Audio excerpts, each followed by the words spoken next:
We are We're back. back. Reading citations. Look who we found. we found the strange guy hanging out. I wandered back. It's like I've wandered, but I choose to return. We missed you, man. Thanks. I missed you guys too. Welcome, everybody, to the Automotive Podcast. We don't have to build automotive models, but it sure does help. This is episode 28. In this episode, yes, we're going to track down Mr. Svensson, drag him kicking and screaming back into the podcast, and we're going to figure out what the heck he's been doing for the last 2 months, which, from what I understand from talking to him, is not a lot of modeling, but hey, he's had a lot of things going on. So we'll deal with that, and then we'll talk a little bit about the fact that IPMS Nationals are coming up in, well, I guess technically they're coming up in 9 days. I leave in 6 days, and then a few other little odds and ends to discuss. So, gentlemen, Sean, since we haven't seen you in like 90 days, what have you been up to? I've been up to all kinds of stuff. I took a little break. So the past 3 years during the summer, I do summer theater. So I take a couple months off, and then assuming I get cast, I participate in community theater and we put on a production. So this year we did Cats. So I ended up, I was a cat, meow, for a couple months, pranced around on stage, did a little singing and dancing. So I did that.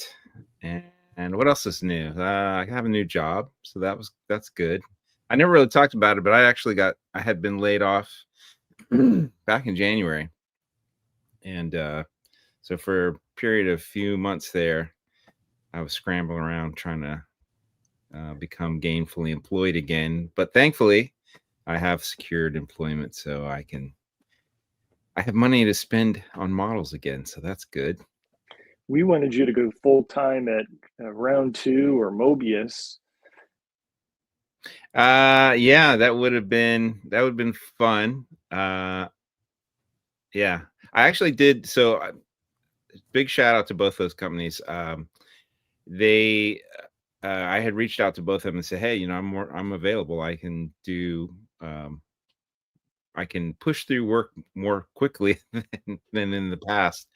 And so both those companies actually stepped up and gave me quite a few projects and kept me busy through my drought. So that was a big help. I appreciate that. So I actually did quite a few box art projects. I don't remember how many I did total. I didn't count them all. I probably did a dozen. Sweet. So we've seen most of them already, but well, there's quite a few you haven't seen yet. So there's probably I bet there's half a dozen you haven't seen yet. Okay.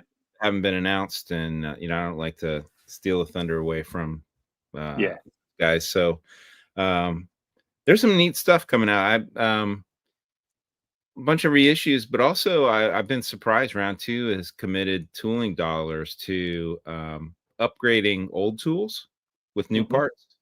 So you're going to see there's a couple new kits that are coming out where they've made some corrections to things or added some new things to them to create sort of versions that didn't exist. So there's some interesting, cool things. I know that 60 Chevy's coming pretty soon, as well as the Barracuda 65. Yeah, I didn't do the box art for the wagon, the 60 wagon, but I know it's coming. I did do the box art for the 65 Barracuda, so it's sweet.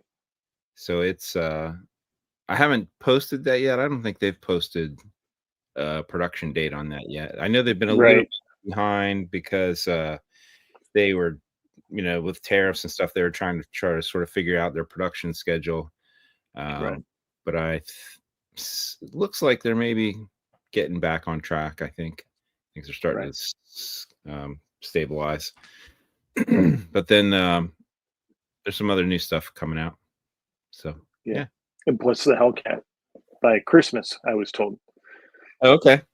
Yeah, I haven't heard when they were gonna. I know the tooling's all done, so I think it's just a matter of, getting it into the schedule and. I had heard by Christmas. Yeah, that's a neat kit. I would like to build another.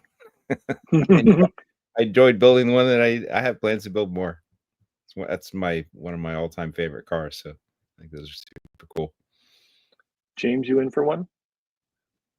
Or a Hellcat? Yeah. Oh, absolutely. Okay. Well, on my end here, of course, I haven't done anything, but I've been going through the collection and paring it back down again because it had gotten back up to the number that makes my brain itch. And so one of the things that I had sold, not this most recent round of Facebook auctions, but before that was my 2021 Charger RT. Because like I have the police version, I have what I want to do with it, but like I was like, if Hellcat versus the regular one, RT. I would want to build the Hellcat more than I want to build the RT. I don't, in a sea of plastic, am I going to build both of those Dodge Chargers? No. So ship that one out. I know the other one's coming, so right. I see no reason to hang on to it. I actually, I think I sent James the picture the other day. I can't remember. But actually, an empty shelf. One whole section of a shelf. I just took everything. Everything was on the shelf. I was like, it's gone. I've had it for some of that stuff is 10, 15 years old. It's not even been looked into. When I opened boxes, it was like, everything in here is still sealed. So for me. See, I'm a firm believer that you don't own the kit until you open all the bags and look at the parts. You don't own it. I know all my collection is worthless because it's all been opened. I was saying, I know we had a discussion because what I showed you, there was like a Mustang and the Challenger, the Revell, with a 2009 SRT right. Challenger, and you were like, "Oh, that's a gold mine. You should keep it." The only reason why I didn't sell that was I opened the box and went, "Oh, I painted the transmission in here." For some reason, that's the only thing. Must be the step one is assembling the two halves of the transmission together. I'm like, "Yep, got to keep that because it's already started." So. Same thing with the Mustang. The Mustang's engine block is painted and assembled. The heads are painted, and apparently that's where I petered out with it. And so, well, nobody wants to. Nobody. I mean, you could probably sell it for $1. Somebody will pay $1 or $2 for it, but like, I might as well just keep it for that. I've gotten rid of like all the rest of the Mustangs I had, so one's good enough.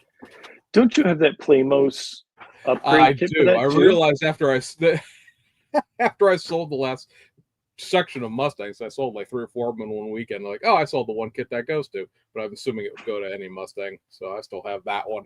That may be what I end up doing with it. But it's like that one just makes another Shelby GT, right? So, Playmos's website is actually online and active, and shows that it's selling things. So I now know what the current price of that is if I wanted to, actually get rid of it, because I was chit-chatting with one of the people that I sold something to, and they were like, I got this because it's a car that my dad had, blah blah blah, because if I could just find a 2015 Camaro, which is his wife's car, then I'd be all set. And I said, well, the closest you're going to get to a 2015 Camaro, because it's that weird year that nobody made, because AMT had those promotional, the showroom classic ones of the 2013s, Revell did the 2010, and then AMT's full detail kits were 16 and 17. I said, is to get the Playmos Z28 conversion, because that's a 14, and that's, I assume, close enough to a 15. I don't know, there was enough significant difference.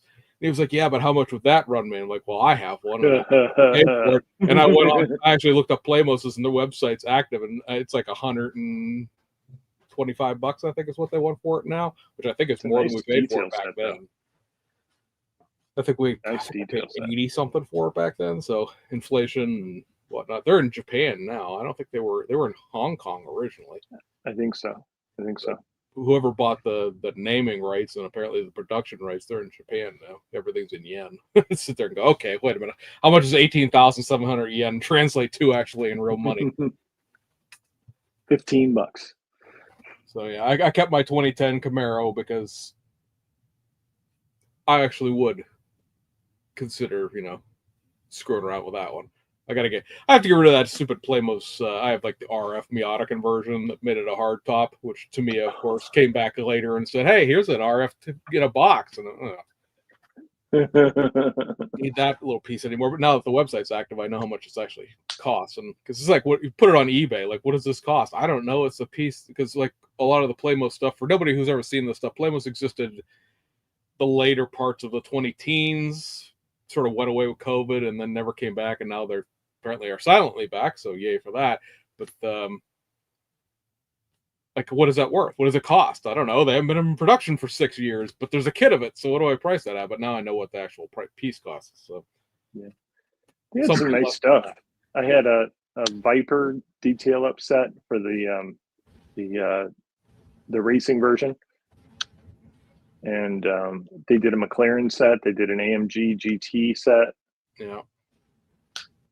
They did the roof for the RF. They did that Mustang we were just talking about, the Camaro I was talking about. They did a Mazda Sports conversion of the MX-5 to turn it into like the little North American race car version that they spec race. They did, and they said they did a 918 like photo etch set. They did right. The wheels, a bunch of wheels for the 918, a bunch of wheels for the BMW i8. We're just talking about that privately the other day. They did wheels for they did wheels for like the AMT Shelby Cobra, like the 65 or 66 Shelby Cobra, the set of 10 spokes that everybody complains about in the vintage kit. They made another set of wheels for those. Really nice McLaren stuff. He was a very like responsive person to talk about back when he was in business, the guy in Hong Kong, because like the McLaren set has the pieces to make like the 520C, which is like the dumbed down economy version of the 570S, which was the kit that Revell made. And yeah, that's my fault, because I was like, oh dude, man, you just like throw a couple of little bits and pieces at it and one like resin conversion for the trunk, and it's the same, you could do the down market one. And he was like, oh, that's a good idea. I didn't actually think he was gonna, take it seriously, but if you look at that etch set, you can build a 520C out of it. And I was like, okay. You were a hobby insider.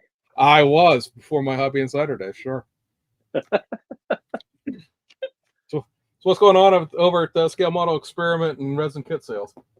Decal and so those Porsche Cup kits sold out. My first four. I sold the first 4 in 2 days. And so I ordered 7 more, and 6 of those are already spoken for. So those will be there in about 2 weeks. They're already on a postage. So, but other than that, just decals, and we got the Liberty Walk Lexus LC500 coming out pretty soon, and the Porsche 935, which is the 2019 car, when Ben just joined us. So got some good stuff coming from PZY, and if you guys are interested, just let me know. Yep, and I have a picture of that Lexus LC500.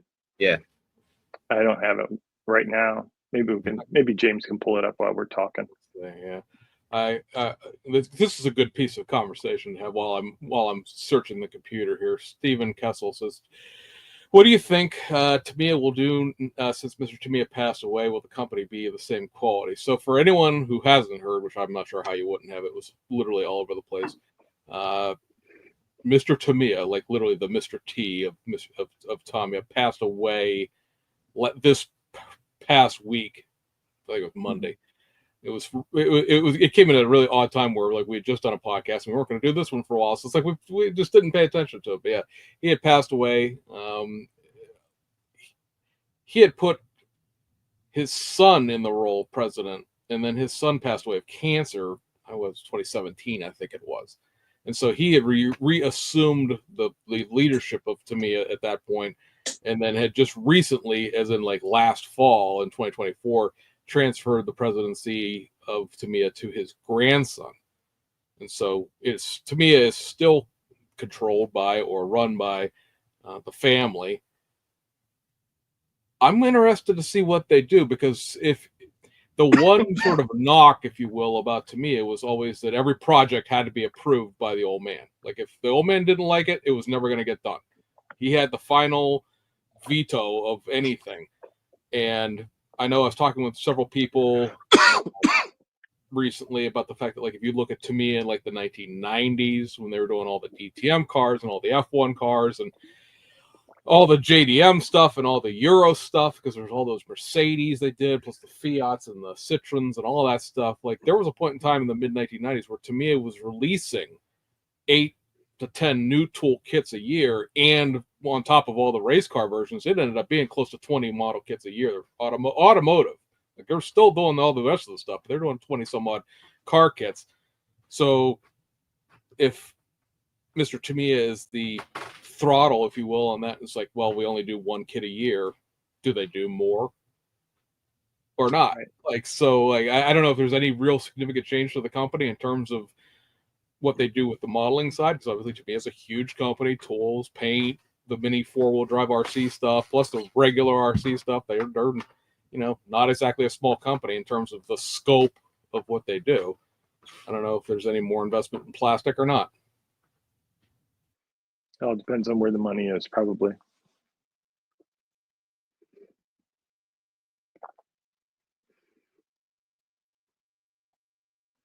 James, I think you went mute. Well, yes, that's the part where you guys discuss. Oh, sorry. So yeah, I guess it all depends on what grandson is into. If he's a car guy, we're set. We'll get lots of cars. But if he's a plane guy or RC guy or what, I don't know. Yeah, I have no insight into Tamiya or Tamiya. How do you pronounce it? Is it Tamiya or Tamiya? Tamiya. Tamiya. Tamiya. A third version. Not even close. I Okay. had to think about it for a minute. Yeah, it's one of those weird things because, well, James would know, like, there's no emphasis on the syllables, so to speak, of Japanese last names. So it's very sort of, everybody goes Tamiya or Tamaya. It's just it's like Tamiya. It's the Aoshima and Hasegawa, because there's a Mr. Aoshima, there's a Mr. Hasegawa. These companies are named after people. Somebody was saying, I was like, well, there's no Mr. AMT. That was an abbreviation. That was a abbreviation for a company name. Yeah, I'd be cool if they did more car kits. I mean, they make super nice stuff. I mean, you could go off on a huge tangent about, like, oh, they should have done this out of this and this out of this and this out of this, and it all comes down to what he wanted to do at the time. Like, why was there never more things done with for the stuff that James and I are into? Why is there no Evo conversion for the AMG GT3? It's literally a parts runner of like 6 pieces. We know how many pieces it is because we have all the resin trans kits for them. We know exactly how many pieces that would take to fix that kit. Right. It would cost, $25,000 ish to do that stuff. Like, why was that never done? You'd sell so many more kits. You're selling the kits anyway because we have to have something to put the resin on. Like, you'd solve a huge problem because, like, those resin trans kits are like $30 a piece, if not more, and you're already putting it onto a $40 model kit. Just $40 model kit, and I'm happy. Right. They'd released that custom Supra, right? It was the one, the current Supra that was like a custom kit, and it's kind of sort of, but not really quite the final edition of the GR Supra. Like, I don't understand why the final edition wasn't done. They did the launch edition. Give me the final edition. It's a nice bookend of that. But, like, why that of all things? Like, why was that done? And there was never anything done with the Senna, because we just saw, for anybody who pays real close attention to the aftermarket, Zoom-On is doing the conversion to make the Senna into the Senna GTR, which is the track spec version of the car.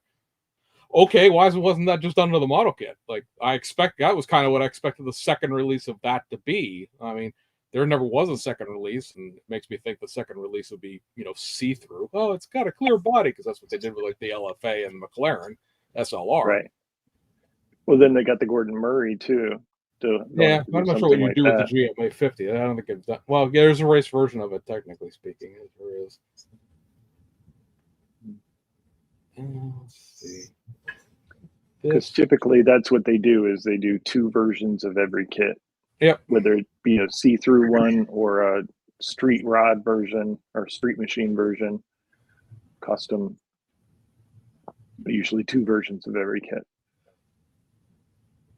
Yeah, I would say it wouldn't been saying it's still 2 new products every year, and that is true. It's but it's if you gave me my druthers of things that Tamiya could have made a model kit of Hondas, why didn't they make a Type R Civic rather than the Prelude?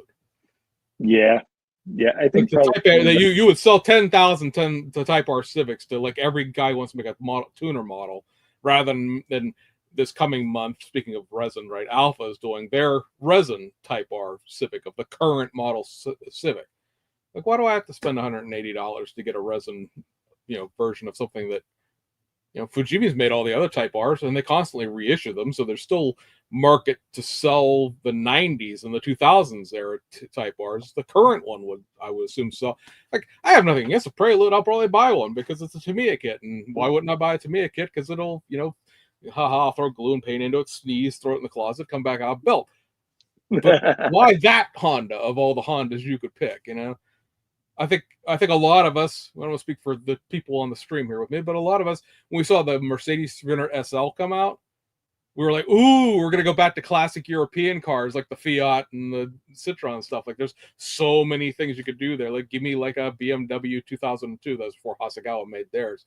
Or what was that car that came before the 2002? Like the C9 or something like that. The prior would turn into the 3 Series. But no, it was that kit, which is very, very nice kit. Don't get me wrong, the Mercedes 300 SL is an absolutely awesome model kit, but like that was it. It was just like this one thing. And that's, again, I think that's Mr. Tamiya's influence, right? I like that car, we're gonna make that car. Okay, great. Now they did the one Mustang GT4, which like updated to the current Mustang GT4. You still make the kits, so you still have the Ford licensing. You still have the in with oh crap, I can't think what the people in Canada that make that car are. The Canadian guys would remember. But like, why do we not do any other GT3 cars? Because the AMG GT3 sells still, at this point, still one of the strongest selling cars that Tamiya makes that's as far as US Tamiya sales go, from talking to those guys. I think it's been on the reissue list every year since 2016. Yeah. If you look at the kits in the United States, as far as Tamiya's personal, like their sales, the U.S. sales for cars, it's the Mustang GT4, the Ford GT3, or the Ford GT, and then the AMG GT3. Okay, I see what sells here. Make more of that. But no, we get a Prelude. And I appreciate the reissues of like the older stuff, like the Mercedes and the Prelude, and also with the CRX that are coming with the decals with the seats now. They're making possible what was impossible when those kits were new back in the 80s. But at the same time, I don't run the company. I'm not mine. Nobody named it, Duffamia, so it's not what I just, some of the things, it's like, there's always been a long rumor, the jet side guys, the guys who build airplanes, they want a twin seat F-16, because all the F-16s that Tamiya have ever made at any scale are all single seat.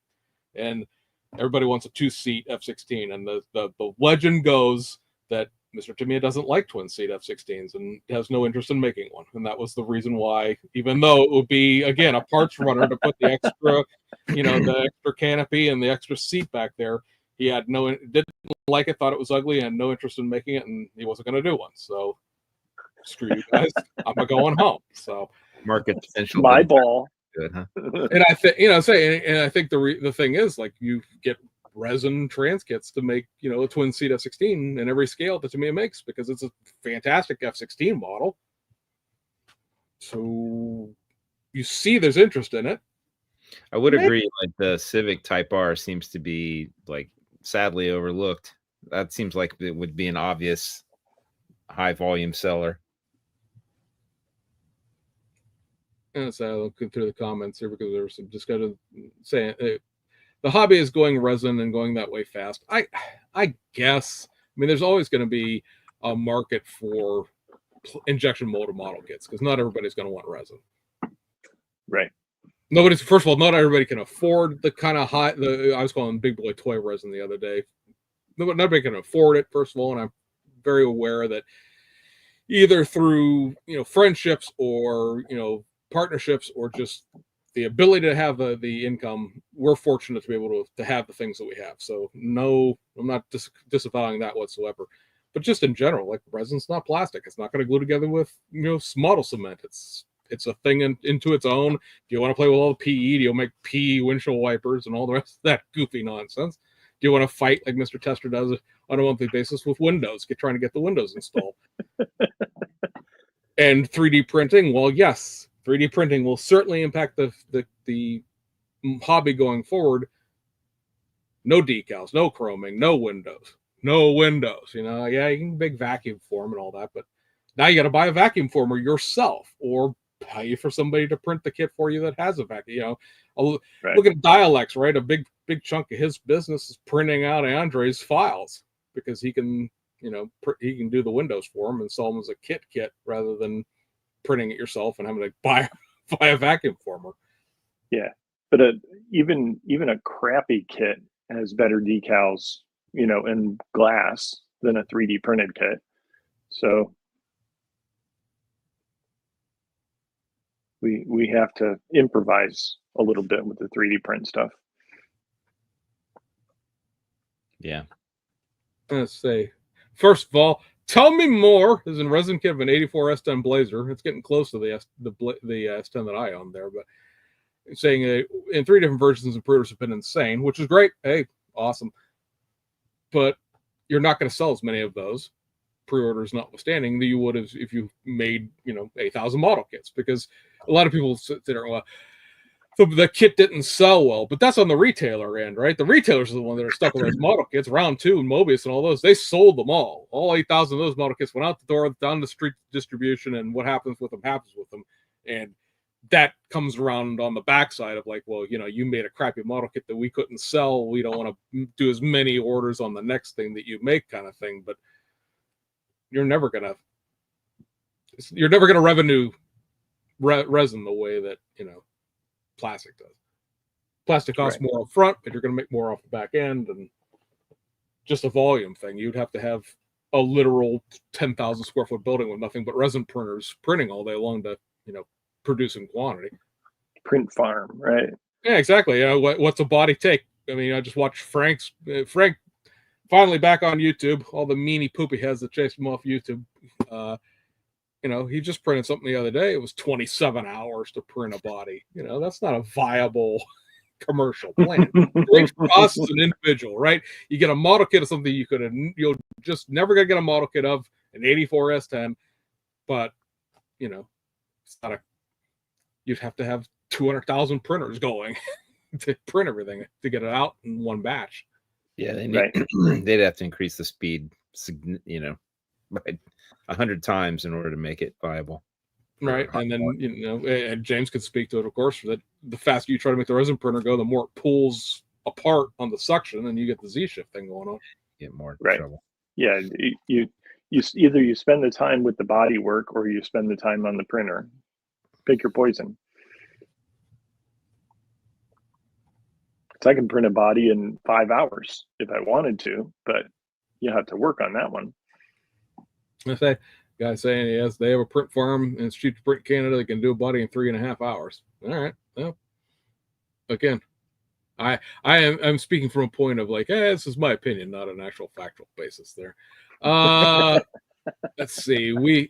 Sean had asked an hour and a half ago for this. Let's see if I can get this to go, because every single thing about this software, just turn my camera off, is different than it was. They've made a whole bunch of improvements to it, but they don't do me a damn bit of good for this stuff. So here's your Lexus. Neat. Is that the one with the Rocket Bunny? Or the yes. Not the Rocket Bunny, or the Liberty Walk. Yeah, Liberty Walk. The body kit. Yeah. Okay. Yeah, that's cool looking. So there's 2 different spoilers, and then there's a right-hand drive one and a left-hand drive one, which I believe have different wheels as well. Although I think that's the original one, isn't it? That's the original. Oh, yeah, it is. It is. Why am I not? Well, when Ben and I were having you a could have bought. conversation, why did I? I told him the went hardest on. part would. Go ahead. So I went on Wenben's profile and I grabbed the first pictures of Lexuses I found. That's my fault. So when Ben and I were talking about colors, and I said the hardest part is picking the color, and he says, "Well, it was only available in 3 colors. What are you talking about?" black, white, or red. And I said, oh, no. How about screaming yellow or green? He goes, oh, those weren't made in that color. I said, oh, they will be in mine. Yeah, pearly yellow would look cool. I think so. Let's see. I can even see that car maybe like a sort of a platinum, sort of a goldish silver color. I think it would kind of look neat. Classy. Yeah. All right, let's try that again. Let's try that again with the right thing, shall we? Share the screen, this and that, and the other thing. There we go. There we go. That's fatter. Yeah. PHAT fat. That's pretty sick looking. I like it. But there is a right-hand drive version and a left-hand drive version, and there are differences in the spoiler between the two. Yeah, there's a ducktail spoiler. GT. You can tell that the stance is a lot wider and lower too. I like it. That feels like something from a Fast and Furious movie. Something, yeah. And then I believe Mr. Tester just made a comment about this the other day that he's managed to sell a bunch of his pre-orders for it. But there it is. This Porsche 930. What are they calling it? Let's see. 935, I think. It's a 935-19 because it's a modern day adaptation of the Porsche 935 car from the 1970s. Nice. It was built on the 2019 Porsche 911 GT2 platform, which Mr. Tester had said, I don't know if I'm going to get this kit in specific. I was like, well, you just built one anyway, even if you didn't need it. You just built that Ring Taxi GT2. Well, this is the same thing with a different body kit on it. But this one, for anybody who's interested in it, and I'm not necessarily shilling to get Mr. Tester income here, it is just the actual fact that this was a collaboration that PZY did with Scale Labs, which is a company in Europe. I'm not sure what country exactly, but they did their own version, and then a limited number of them are being sold by PZY. If you want to, you can buy the Scale Labs version. It's been released. It comes with 3 different sets of decals, but do sort of a Golf livery, a Martini livery, and a I'm trying to think what that stupid third livery is called. It's the I can never I'm always pronounce it wrong, and I don't want to do it right now. But anyway, there's a third livery for it, and it's in my head, and I can't think of it. At any rate, it's $232 before shipping because of the Euro US exchange rate, so it's pretty pricey. But they're saying, I believe PZY said they're doing like 35 copies of this or something along those lines. It's a very, very, very small amount due to the fact that it's already being done by another company. And that was sort of the deal was we make it for you and then we sell some of our own. And so if you want one and you're in the United States, get a hold of the guy who in this format is directly above me right now. Because if you don't, you probably are not going to get one. I'm not you guys know I'm not a FOMO guy in the first place, right. But that's one that you legitimately might not get if you don't buy it now. Yeah, like I said before, I think they're going to sell out before the first one is shipped. Probably more than likely, they probably will. Kevin Smith is bringing up the fact that Johan has a new 66 Fury that's a resin kit. It's interesting, but it has no chrome for $140. I've seen, I believe it was the video that the guys there in Dayton did. I think it was the actual Atomic City. I'm not calling them Johan because just because you registered a trademark doesn't mean you're actually the company. You're not making Johan products. You're making your own stuff and selling it as Johan. The guys at Atomic City, yeah, it looks nice, I guess. I haven't seen it in person, so I can't judge its quality or anything else like that, but it looks like it's just a pop of almost a promo because the chassis is all one piece. Right.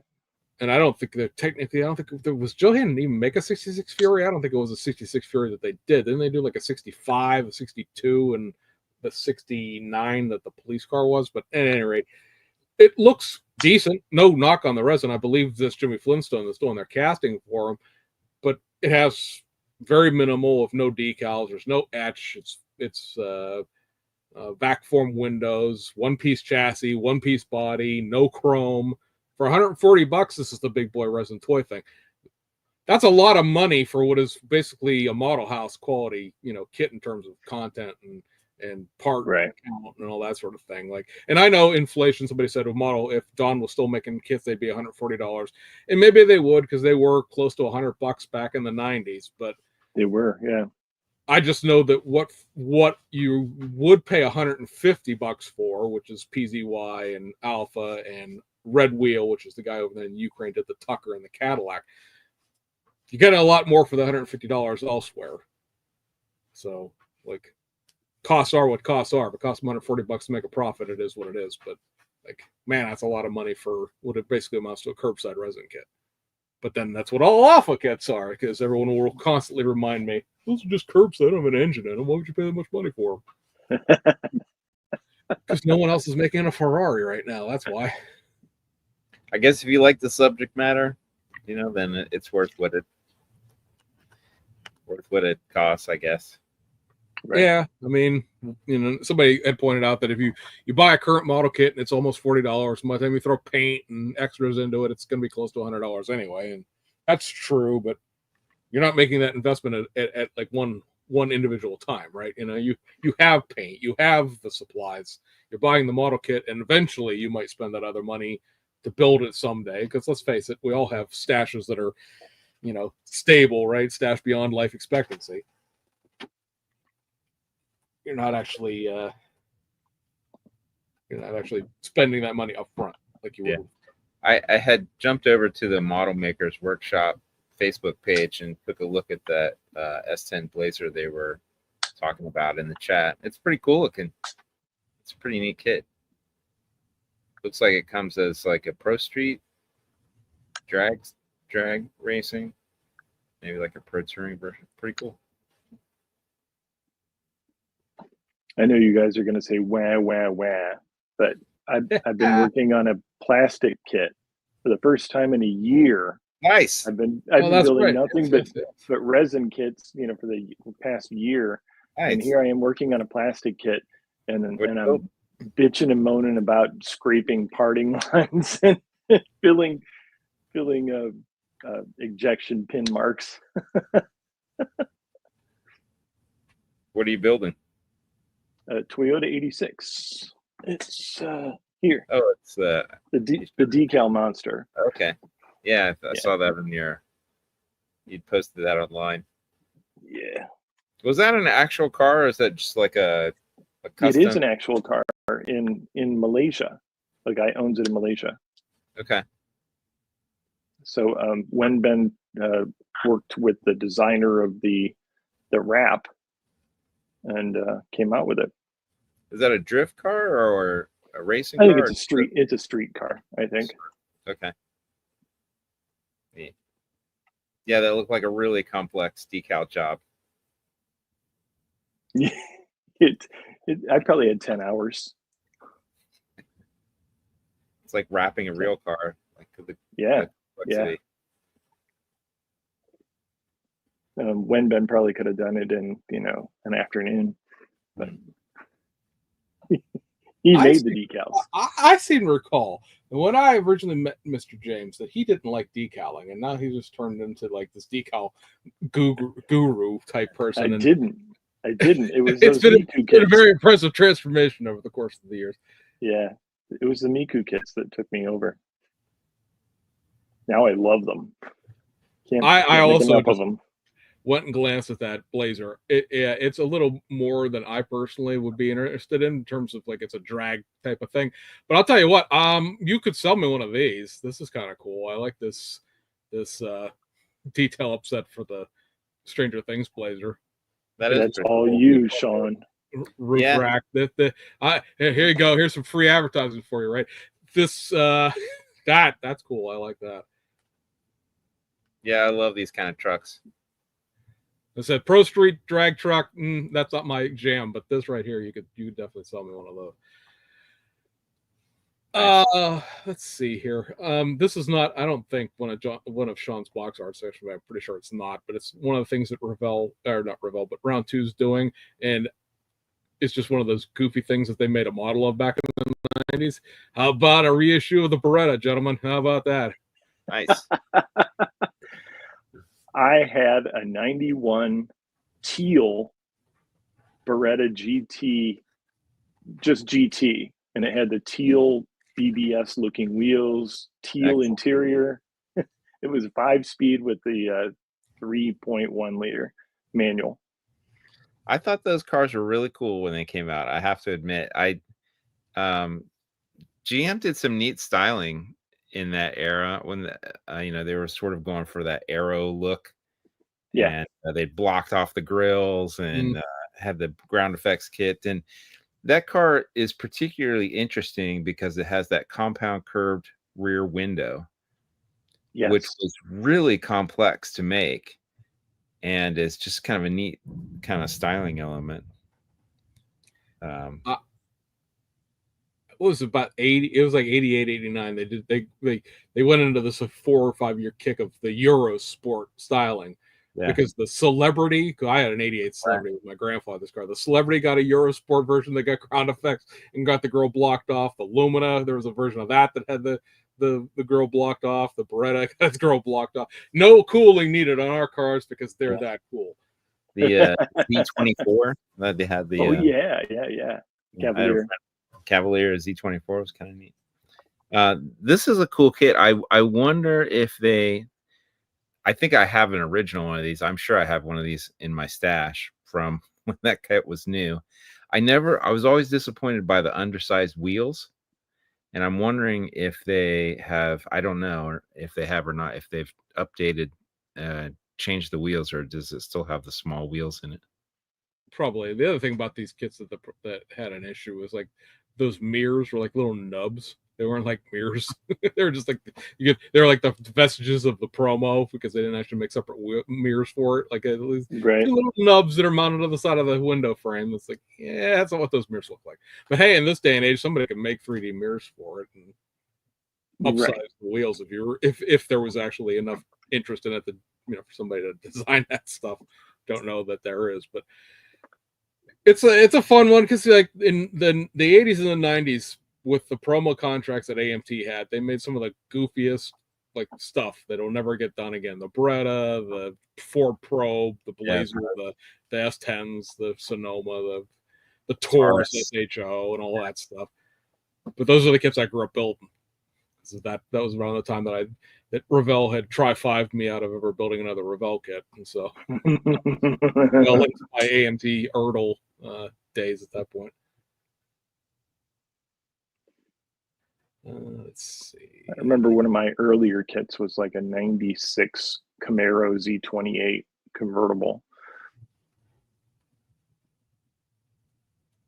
Yeah, in fact, I think they've announced that one's coming back. Oh, really? Yeah, they're going to reissue that one. I think that one ended up being scribing tool practice.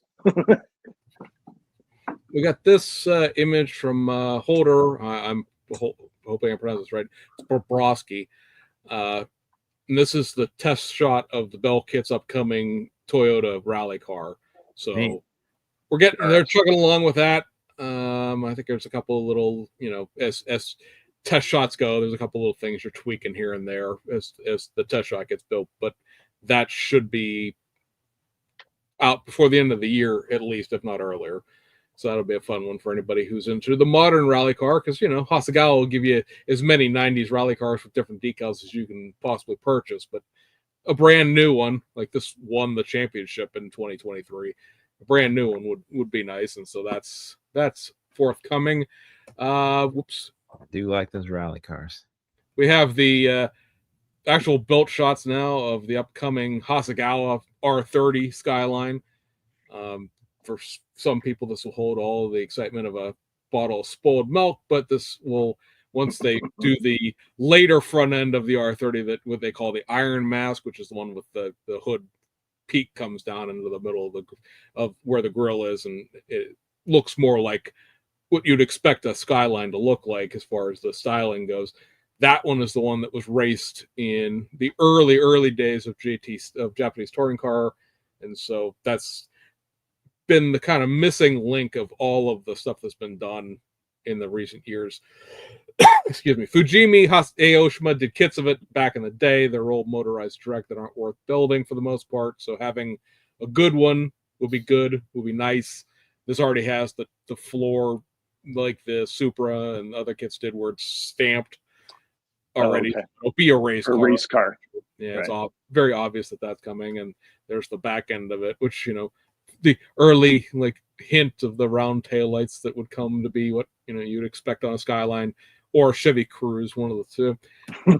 Also, the other sort of newer toolkit the Hasegawa is doing. This is, of course, they did the new tool Honda. This is an EF3 Civic, which has different bumpers, the little power bulge in the hood, which is hysterical because it's a Civic. And then there had to be a different set of wheels that this could have come with, but I love the fact we're just doing straight up steel wheels on this. Straight up, this they got to save the custom version later. This cost $6,000 new steel wheel option there, but again, there's never been a civilian version of this era Civic done. The F3, F9, 80s, early 90s cars, for whatever reason, always overlooked. So Hasegawa is out there for you, and I'm sure there'll be 82 more versions of this, and eventually, there'll be resin spoilering and resin girling, all the things, and so on and so forth. But the R30 is going to be out right either in the next couple of days or the very beginning of August. The Civic will be out towards the end of August, but those are your sort of two new tool Hasegawa kits to look forward to. We had discussed prior coming on the air. We hadn't done one of those, hey, here's all the new kit things recently. We can make fun of all the Fujimi kits, but there really isn't a lot of, there isn't a lot of new coming because it's a lot of like, hey, look, it's a new set of decals, kind of thing. Those are the two new things. So if history repeats, we only have to wait about 30 years to get a brand new, all new Civic Type R kit. Yeah, probably. Oh, I forgot. By the Alpha. I forgot. Oh, that's not the screen I wanted. Gosh dang it. They moved all. If you guys could see what I could see based on what this looked like 6 months ago, they've changed all the buttons. Anyway, also you get the cool seat decals with the Civic because neat. I don't know if anybody else has the issue. I look at that, my eyes start going crossed. It's like there's too many lines. I love it. I love it. But yeah, I just the fabric patterns that Japan used. I mean, I think GM was not immune to that. They had some patterns on the Geos technically are a JDM car that they put a Chevy badge on, but still, that's the hoot and a holler. On the U.S. side of things, right? Because we don't want to act like we're snooty foreigners here. This whole pile of kits, this image courtesy of Model Roundup. This whole pile of kits is out now. Oops, that's not what I wanted to do. Gosh dang it, buttons are so come on, Firo. Loaded. There we go. So this whole pile of nonsense here has been released already. This is in your hobby shops right now. That's not zoomed out far. There we go. So your Mobius BFX Comet with the new engine. I mean, it was tooled up back when these kits were done in 2016, but the new 289 with the option of the single or the double, would there be a dual quad induction. Jason Hanscom over at Blue Ox opened one of these in a video 5 days ago. So if you want to see the parts content on that and the new engine, that's available. The 66 Shelby GT350 is like the new body, the new fastback body on the old original kit, and this time it has Shelby stuff included in it. Okay, so that's not the 67, that's a 66. It's 66, yeah. They did that new Tool 66 body, 6-8 months ago, so this is a Shelby version of it. The El Camino Street Machine, is this your box art, Sean? I can't remember. Yeah, that's one of mine. So one of Sean's kits here, the 68 El Camino Street Machine. It's pretty cool in the sense it's got like a mini tubbed rear end. You can only build it as the Street Machine, but it's got some interesting parts in it, and they haven't been out in 25 plus years. So certainly an option if you were into the El Caminos. The El Camino in general was one of the pretty decent kits that Ertl did there at the end. Mueller era. Mueller, yeah. We're getting the flip side of all these because the 57 Corvette Street Machine is going to come back out, and the other ones have come back out previously. The Mobius Ford hauler coming back as a 1970, so different grill on the cab. And then you may recognize these three down here on the bottom right as being Galaxy Limited kits. And we had talked about this in the past. The folks over at Mobius had worked out a deal with Gary Schmidt's estate to acquire the tooling for the Galaxy Limited Chevys. So all three of these, the coupe, the sedan delivery, and the Aero sedan, are back out as well. You can build them. I think it's a 46, 47, 48, right? There's the grill options do all 3 years in there. Plus, you can either put or not put the wood cladding on the Aero sedan. So that's another option with that. And a lot of people never got the coupe because it was only out for a short period of time. The initial run sold, and then Gary passed away, and it never came back. So those were nice kits when they first came out. Yeah, that. Yeah, those were really nice kits. Oh yeah, they're very nice kits.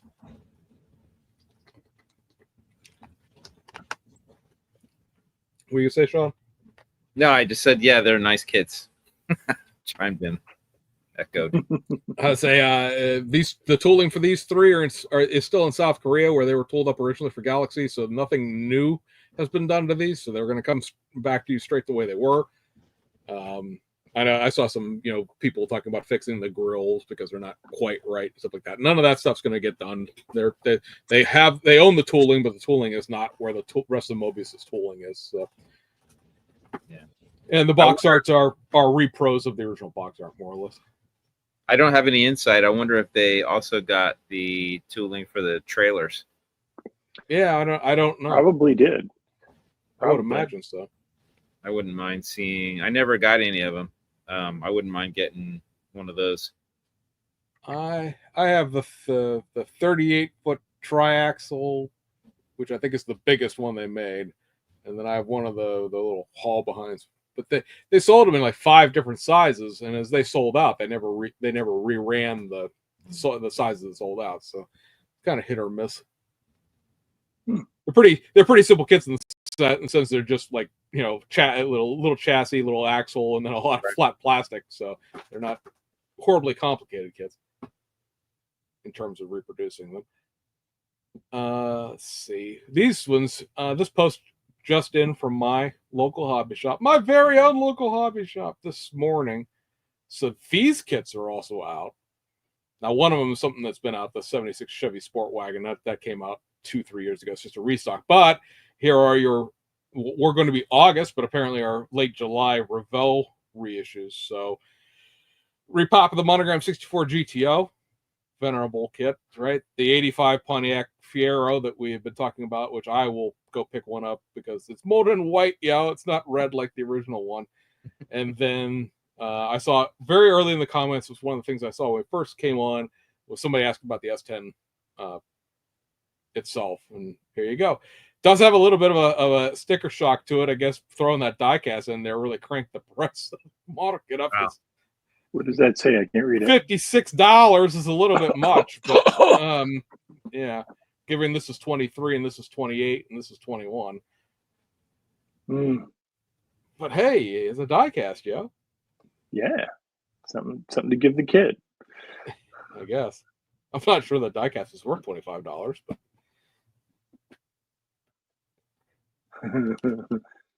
let's say discussed amongst yourselves. Yeah, the Fiero is really cool. I would pick up one of the Fieros. You need to build one of those. Do a modern take on it. Ooh. LS it? Hellcat. Oh, there you go. Let's make everybody angry. Say make everybody Elephant, right? So the 1,000 horsepower. I don't know that I'm going to get a GTO or not. I had a GTO that I bought. I don't even remember where. It was a guy that's a kid. It was some museum, and they happen to sell model kits. And I talked my parents into buying it. It was the Monogram, like selected purchasing agreement version of it, and it was molded in red. And I had it forever, and then I got rid of it because it was molded in red, and I never built it. And I had it since I was like 10 years old or some crap like that. This one's molded in white. I don't know. You'll buy it. I have no interest in the S10. I have no interest in the S10. Not necessarily because it's a low rider, because I still have an original S10 that has the actual correct suspension in it for being a 2-wheel drive. So I don't need that. And like I said, the Fiero I probably will get, because that's one of the kits I built when I was a kid, like second or third glue kit I ever built. I had bought an original one to go into that pile of, oh, I'll get to that someday. I could rebuild my childhood kits with my adult skills, but I can really build it without having to paint something over red. I like that option a lot better, plus having pinstriping and stuff like that. Wasn't there a green version of that S10? It was like a surfer truck Wave or something. Rider, yeah. Wave Rider. Yeah. Okay. Yeah. Did it have a trailer with a ski-doo or something on it? I don't think it came with in that version. I think it may have sold one later on that did, because the S10 had a whole bunch of releases from 1991 and 92 when the kit was new until 1999, and then that's when like all the Revell stuff disappeared into another country, and they lost the 2-wheel drive chassis to it, and that was, the Cyclone got reissued a couple times because they always had the all-wheel drive stuff, and then we never got the S10 back until 3-4 years ago when they did that weird street machine version of it, because like, hey, it's an all-wheel drive S10, yay. I mean, technically it's a thing that existed in real life. They made an all-wheel drive S10 as the testing platform for the Cyclone, but it was not an actual street car. This thing has the same, like the lowrider had its own suspension, which is why they can really release this, but it's still Robert Gluckman, the guy that does all their test shot builds, he commented on a comment that I had made on Facebook and showed the build that he had done for the box art, and it's still a really wonky chassis, because it's still missing some of the pieces that you would need to do the 2-wheel drive thing. It's like they've taken the differential case off the transmission, but it's still like some of the all-wheel drive parts are there, and I just at this point just retool the missing pieces. It's been since 1999, where we're getting close to 30 years here. You can't find it. You're never going to see it again. Maybe it's in a dark corner of the warehouse, but just give up and do something about it already. No talk about the 76 Chevy Sport truck? Well, only because it's been out before. It's a nice box art. Yeah, it's very. I mean, it was fun when it came out because it'd been the first time that it had been done in that sort of fashion. But, I tried to talk myself into caring, but I didn't. Oh, so this isn't the stack you bought? That's the stack at this hobby shop. Yeah, why? I don't know why I'm still getting. Try to go through the screens here to make that go away. There we go. Because I had stopped sharing, but it was still showing on the screen. There we go. Let me catch back up with the chat here, see if there's anything. Obviously, Onyx Fiero's here, and he's very happy to see the Fiero come back. Yep. I'm shocked, I tell you. Frank's in the chat. Good evening, Frank. You traitor. Hey, Frank. He was just on Jason's and Matt and all their podcast this past week. Plus, he does that Sunday show. I know Frank doesn't want to sit around and be negative, but I just like to just have just poke fun at Frank every now and then, because he had posted a Facebook short, like a YouTube reel, TikTok kind of thing, of the most recent Dodge Charger that he had just built. Just finished a 16. I think that's a 68. I think that's a 68, the green one. And because I think the blue one's a 69, the one that you couldn't get a mod top on. And he had called it a resto mod in the post that he made, just in font on the video. And it took all of half a day for some people to pile in there and point out that it technically wasn't a resto mod, because he did not actually put a modern suspension or a modern engine in it. And he couldn't call it a resto mod because it wasn't a resto mod. And it was like, are we really picking this fight? Are we really going to be 8 years old about the semantics of the words here? You can't look at a beautiful model and say, wow, Frank, you did a good job on this model car. Nope. Right. It has bigger wheels on it. Is it a resto mod because of the bigger wheels? No. Technically, it's a California wheels at that point, right? Because that's where Velschnick was throwing bigger wheels into a stock kit and calling it a custom. But I just, I've talked to you about this too. You get some interesting email. I've been on YouTube now for 10 years as of today, I think. I think today is my anniversary. And the number of emails I've received via videos I've made on YouTube is precisely zero. I've gotten a lot of comments. I've gotten a lot of, people even off of YouTube, not so much on Facebook, but on the forums, have given me rations of crap for various things I've said and done on YouTube. And some of them I deserved, on the parts of just people being just ridiculous. But the you two, and especially Frank, like, you get the amazing amounts of hate mail over some of the goofiest stuff, and it literally chased Frank off of YouTube for 6 weeks, and it was just like, I don't understand, like, within the concept of, like, the hobby is like one thing that we're all in and we should be having fun with it, but, like, honestly, like, if you don't think it's a resto mod, great, awesome, move on. Because unfortunately, I won't. If you want to go see who it was, you can go to Frank's page and look at his things. You can see who it is. But unfortunately, one of the bigger names in resin 3D printing piled into that conversation and had to throw his 2 cents into it. And I don't think, especially when you're posting underneath your business's name, that's a good look. Like, well, he didn't put a modern Hemi into it, so it's not really a resto mod. Like, yeah, I get you sell modern Hemis and stuff like that, but, like, dude. remember what profile you're on. People probably don't know you by your real name, but they know your business name pretty well.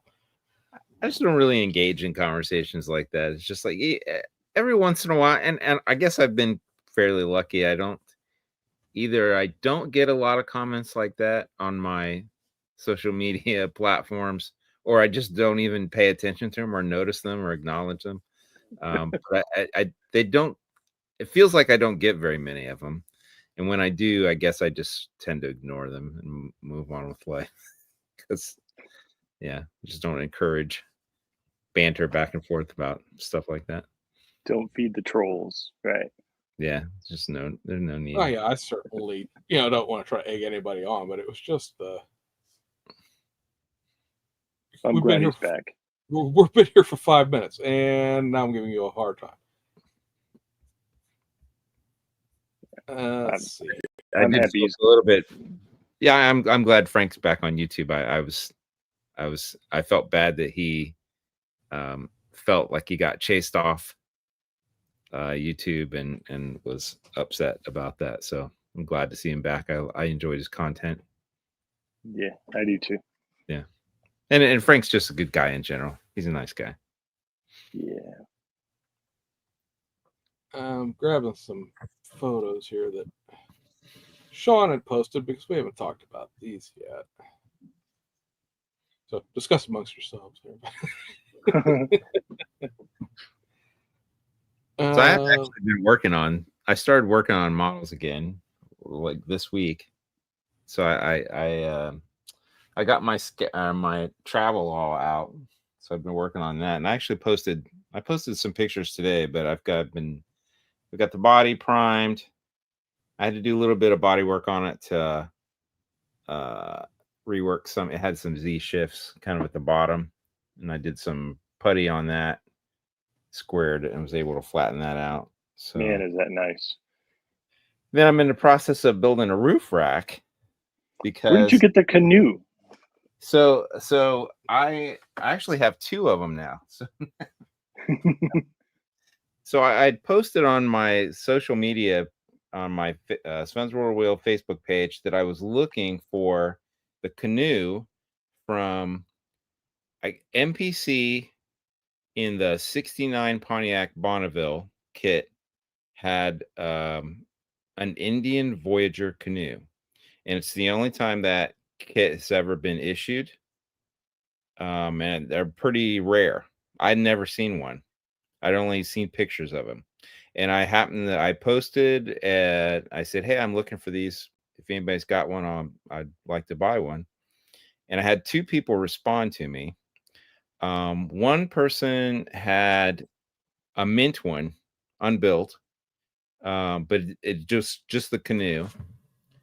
The other person had kind of a rough one that was built, and it had all the pieces to it. It had the oars, the seats, and everything. But it was a little rough. So I ended up just getting both of them. Attaboy. So it's like, well, all right, I'll. And I wasn't. So I looked online for pictures of the canoe because I was like, well, how's that supposed to? I cannot. If anybody knows anything about canoes, I'd love to, PM me through my Spence Roller, but I don't even know what material the Indian Voyager canoe is made out of. The pictures, the illustrations on the box art make it look like it's out of fiberglass or canvas or something. I'm not sure. And I cannot find any pictures online of what an actual one looked like. But there's plenty of like aluminum canoes. So actually, I took the one that was rough and modified them. So I don't know if you see the ends, you can see Okay. I've cut the end and smoothed it off and put a new kind of piece on there with styrene.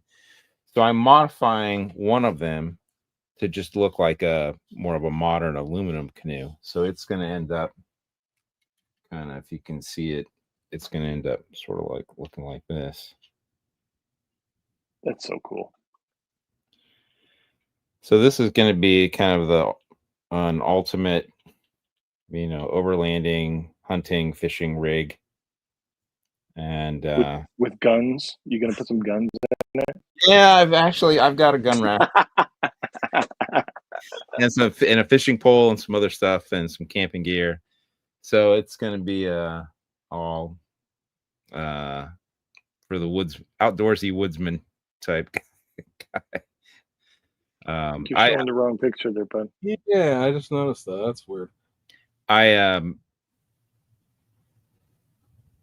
I'm using the chassis parts. Well, I actually painted the chassis today. Yeah, so I using a lot of the off-road suspension bits from the new Mobius F250 Custom. So I've found that I could the stock one is the springs are really flat. So and I wanted to put a lift kit on it. So I cut the springs off the 3D print. It's the same axles, but it's just kind of modified it to use those big 4-wheel drive custom springs. And then I've scratch built a new set of front and rear steel bumpers with a winch and a spare tire carrier, and it'll have some other stuff on it. Sweet. What color? I think it's going to be white with sort of like that 70s olive green metallic. And I'm going to do like wood grain sides on it. It won't be, so there was a factory version that had wood grain sides. Mine's going to be more of a custom look to it. Okay. It's not going to look exactly like factory, but it'll have kind of my own style. And then I think I'm going to do sort of a plaid green and tan interior. Sweet. I haven't touched mine. I know we're going to build it together and show them at a show, but yeah, I haven't. Yeah, you're supposed to have that done for Akron. He's got what? He's got 3 months. He's got plenty of time. Plenty of time. So in addition to that, I started working on this little guy. So this is Jimmy Flintstone Chevy G10 van. Well, that's fun. I kind of picked one of these up at the NNL a couple of years ago. I think a lot of times he will sell, like, I don't know if it's leftover parts or incomplete parts, but Jimmy Flintstone will set up a booth there. I think I paid like maybe $5 or $10. I was like, and I had it for a while and it's kind of sitting around and wasn't sure what to do with it. And then I saw a picture online of a one that was done kind of as a pro touring custom, and I was like, oh, that would be sweet. That's what I want to do with it. So actually, I scratch built a chassis for it, because all I got was a body. I didn't get anything. And I think he makes a complete kit with a chassis and bumpers and everything, but I just got a body. And since I was doing a custom one anyways, I thought, well, so I scratched up a little styrene tub. It's just going to be a curbside, so I wasn't really worried about an accurate chassis or anything, just enough to kind of hold the wheels, get the stance I wanted, put some seats in it and a dashboard. But That's so fun. I got that done. So yeah. So I have You been saw working. Jeff's van with the custom artwork he did on that. Jeff Boomhoff. Yeah, did he build one of those? The Chevy? It wasn't. It's just a van, but Okay. he put a custom. Yeah. Sorry, got off track there. That's okay. No, I know. I follow his Facebook page. I know he's recently, or not too long ago, posted some work he did on. I think it was a Dodge van, maybe. He did a really neat looking 70s paint job he's been working on. Yeah. So I will say that if you happen to need another canoe, Andre released this Dodge pickup truck. No, I saw that this week and I'm like, oh dang it. It's like, well, comes with I was jokingly telling, because this came out literally the day after Frank's online kerfuffle, that it comes with a douche canoe for all your fans, and then it also comes with like a gun rack with 2 guns and a fishing rod. So, and plus there's a camper topper. There's not a lot of truck toppers, just in general anyway. I mean, I think it should fit anything with an 8-foot bed, I would assume. And I had scratch built a pair of bumpers that look very similar to that. Like, so that has all the parts that I needed. So anyways, that's a neat looking truck. I actually thought that was pretty cool when I saw that. I'll say you get your present connection up there to make you a canoe if you need one. Andy did that little red express truck too recently. Yeah, he did. He did the little red express truck, and I think the most recent thing that was on there I just looked at was a '66 Bel Air, which, I mean, it's not an Impala, right? So it's a different trim level. I think it's a 2-door post rather than being the hardtop that the kits are. I think. Let me look. I just had it up and I put it away because I was like, I'm not going to need that for anything. Let's see, where'd it go? Here it is. Yes, Kevin, it's at Copley High School again. Now, can I actually share that without breaking the entire computer? Let's see. Let's try. There you go. So yeah, I can't make that picture any bigger. It's a 2-door post hardtop rather than being the colorless one that the kits have had with the Impalas. But it's also not an Impala; it's a Bel Air, so it's a different trim level. But I assume this means we'll get a 4-door and a police car and all the rest of that stuff, as Andre tends to do with all of his designs. So that's cool. I like that. I'm still waiting for him to go back to modern cars. Let's say give me a BMW, give me a Mercedes. And then there's the Little Red Express that we're just talking about. Yeah, that's cool. I saw he recently did all those like 54 Buicks. That has to be one of. I mean, all these 54 Buicks right here. If a car had a face, that car just, is like an angry old man. Just like. But this really does sort of do something that everybody always says with model kits, right? Well, if you make a model kit of that, we just modify it into everything else. Because it's pretty much every trim level. It's a Skylark and a Century convertible and a Century hardtop and an estate wagon. And what is this? This is a special 4-door and a special 2-door. So it's like every trim level the 54 came in. If you like 54 Buicks, man, have I got a deal for you. Yeah.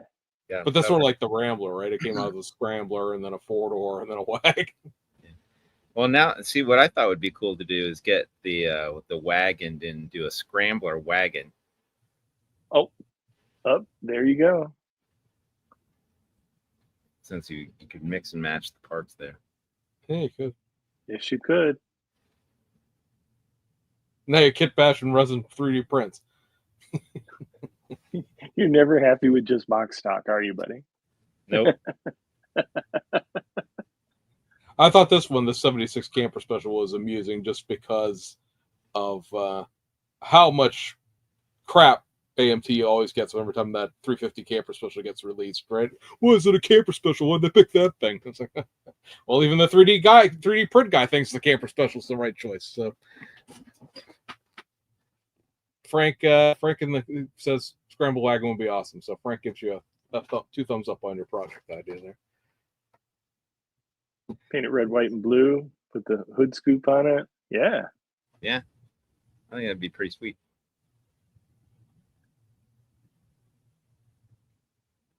James, I told Wenben to email you some pictures. Did you get them? He messaged me and it was saying it just says I'm waiting for the messages. I've gotten one. Okay. I don't know exactly what the. Oh, okay. This is a. I don't have the technology to this share. Is a GIF file, so I'm not sure this is going to show or not. But let's see if I can get it. If it'll pop up in Windows Media Viewer, I should be able to share it. That it did. So there we go. So yeah, there's your 296 GT3. Neat. It's coming in about a month and a half. Save your pennies, boys. As I say, save your pennies, kiddos.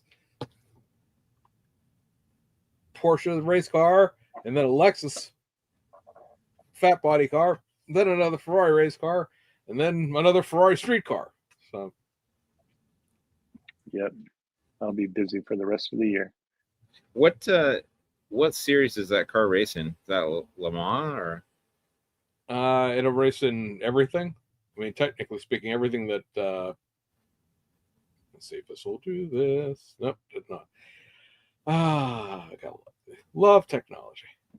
But yeah, it races World Endurance Challenge, which is Le Mans, and then because Le Mans is now GT. What do they call it? LM GT3, Le Mans GT3 is technically a different balance of power than the rest of the GT3 series, but it also races every GT3 series. So it races 24 hours at Nürburgring, 24 hours at Daytona. They race it at Macau. They race it in Europe. They race it in Asia. They race it in Japan. I'm pretty sure it's in Super GT in the GT300 series. So I'm not sure what all liveries that Wenben's going to be doing with it, because he's shown, I don't know, 5 or 7 different options to us in private. So which ones will actually get done, or all of them will get done, but it's going to come with a box of choices for sure. Yes. I can't say anymore. Yes. I could say stuff because he's posted stuff on there. I know there's a gold one. It's the Macau car. It tickles my Macau fancy, but it didn't do particularly well in the race. But it's kind of a very cool, if you gold wrapped a Ferrari would take the car from you and never let you buy a Ferrari again. So it's an interesting option, because it's not like foil gold. It's more of a brushed metal gold you could actually do with paint rather than have to worry about chrome wrapping kind of thing. But it's still an interesting car. And then Alpha Model's just going to do one of these too, because God forbid the two of them to stop doing the same goddamn project all the time. Their doors they're going to make theirs with opening doors, which just sounds like a really complicated, unnecessary nonsense. But when I was talking to James, I said I probably buy one of each because I'm going to get 7 different livery options, so I have plenty of decals for another one. You certainly aren't going to buy 7. Nope, certainly not. I like the Ferrari GT3, but I don't like it that much. It's not a. Because the day after you buy 7 of them, then to me it will come out with one. Yeah, exactly. To me, it'll be like, oh hey, now that my granddad died, we renewed our Ferrari license. Because speaking of that, like the F80, which is the next Ferrari hypercar, like that's the logical Tamiya kit, because they've done the LaFerrari and the FXX and the F50 and the F40 and so on and so forth. Right. and Alpha Model has been deathly silent about doing one. So I don't know if they know something that I don't know, or I don't know the rest of these I don't pictures. know It's who would have literally. I wish I could show you the guys my screen because this just says waiting for this message. This may take a while. So there's one more picture coming. I don't know where, when, or how, but technology, ain't it great? Let's see. Let's try refreshing. Does that help? So, Sean, you think you're going to have your travel all done for Akron, right? Yep, that's the goal. Okay. Yeah, it's actually everything's ready to paint on it, so I'll Okay. probably and I'm freed up from my other activities that I was doing. So actually I'm very, very excited to get back to the model bench. So yeah, I plan on plowing through that. I hopefully I'll have the van finished by then too. That's kind of my goal. I want to have one of the Bill Cunningham cars finished for Is that the Akron. little Ferrari that I saw you post earlier this week? Or Yep. is that a different thing? Okay. That one's I did that review on YouTube, Right. but I haven't shared pictures of the one that I'm working on. Okay. It'll be a surprise. All right.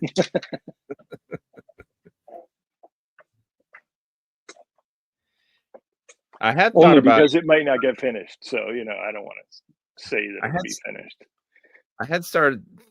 I contemplated starting a third project for Akron because they do have a theme of their, I don't remember what it's called exactly, but it's boxy 4x4s, Blazers, Broncos, Scouts, Jeepsters, and those things. I had an idea to do something that I thought would be kind of cool and unusual. But I don't know if I have enough time to knock a third one out between now and then. But Wouldn't your travel all be considered a boxy? Well, I think the theme is just 2 doors. Oh, okay. All right. Never mind that. So it won't quite fit. I have done a couple Broncos in the past. I have something I can bring, but I'd like to bring something new for the theme. Yeah. I found it. Let's see. What'd you find? I found the theme poster because he's sitting here talking about it. I'm like, what? I didn't hear about that.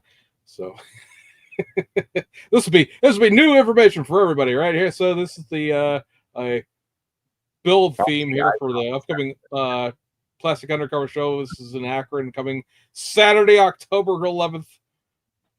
Akron, Ohio. For the people who aren't in this area. Yes. This is your two-door off-roaders. So Blazer, your Jeeps, your International Scouts, your old school Broncos. I have that Baja Bronco. I think that's the only one. Well, I have the Blazer, obviously, but I think that's the only one I have out of that. As a round 2's reissuing the Commando, so that's coming out. Yeah, I don't know who to be out before the show, but I've actually got an original Commando. Like that'd be the one I would want, right? The one that actually had the Jeep front end on it, rather than the goofy later weird Bronco-y front end. Yeah, I've got one of those in my stash that I was toying about maybe doing something with. Kevin Smith says fill in the back doors on the travel. It would be impossible to get into the third row if there's only 2 doors. Right. Yeah, I think I'm past the point of doing that, but I would start something new. I'll say somebody in the comments had been saying, what about the FXX-K Evo? Okay, yes. They're also doing an FXX-K Evo. This would be the Ferrari. Couple months. The Ferrari street car that I was talking about. So, the FXK, I don't know, technically it's not a street car, it's a track car because the FXX-K isn't even a street car. But, it's just the the evolution version. I mean, if you, I don't want to go off on a tangent here because, like, I guess, yeah, it'll fill the next 20 minutes, but it'd be boring to these two. Basically, after a car races for so long, it has the option of doing an evolution model, which will expand out the lifespan of the car for another 2 to 3 seasons, depending what racing series you're talking about. And so, even though the FXXK is a track day car, that's a Ferrari organized event, and so the rules wouldn't apply to them. Like, oh, I'm sorry, you're gonna have to sell your car; it's too old to run anymore. They did make a later version to basically sell a few $3 million cars to their loyal fan base. So yeah. I like Since the that's I another, like the since that's another thing angular. apparently to me is never going to do, make the Evo version of the FXXK. We can get a resin version. Oops, that's the wrong one. That got quite the diffuser on the back here. Yeah, I like all the angles of it. It's kind of neat looking. It is yeah, it's a very aerodynamic surface, that's for sure. Like something you'll see in Monaco only, people driving. I'll say you see it at Maranello a lot, at the Ferrari test track, and right. That's a fascinating thing. If you ever want a quick 5-minute read, is read the history of the Ferrari internal racing program, where you buy these track cars and then you don't actually own them. Ferrari owns them, but they set up race events at all these different European racetracks that you know the names of, not Le Mans obviously because that's a lot of regular streets, but at all the major European circuits, and then they basically call you up and say your car is going to be at this track, come on down and race it, and then you show up and you have a whole weekend of champagne caviar lifestyle and race your car around a little bit, and then you go home and they take the car back to Italy with them. You don't actually ever own this vehicle. But if you're the super rich gentleman racer, it's one of the things you can spend your money on. I wish I had that kind of money. Yeah, right. It's a great problem to have, right? Oh man, I got to jet off to Italy this weekend because we're going to be at Monza with the internal race program. Oh, I got the orange one again. Doggone it. Oh, you own your car within the concept of it's your car, but you don't own it. You can't take it. You can't license. It's not a street legal car, so you couldn't license it. But and Steve Courtney say Ferrari isn't doing any licensing. Shh, we don't say that. You don't use the L word when we're talking about resin here. Never. Now. Say, don't be getting all legal on us. You want it or not? Exactly. Kevin, you missed the whole conversation. You'll have to watch the replay. Right. Rewind and start at the beginning. So, Sean, you posted this. Whoops. Dang it. It's the wrong button. And, I don't know how much you can, you posted it so you could talk about it, but I don't know how much you can go into about it. So what about these upcoming Mercs? Yeah, that's them. Yeah, so there's 2 of them. The tooling's done and box art's done, instructions done. It's getting scheduled for production. I don't know when they will actually hit stores, but I would suspect they're not that far off. Like some of the other by Christmas then.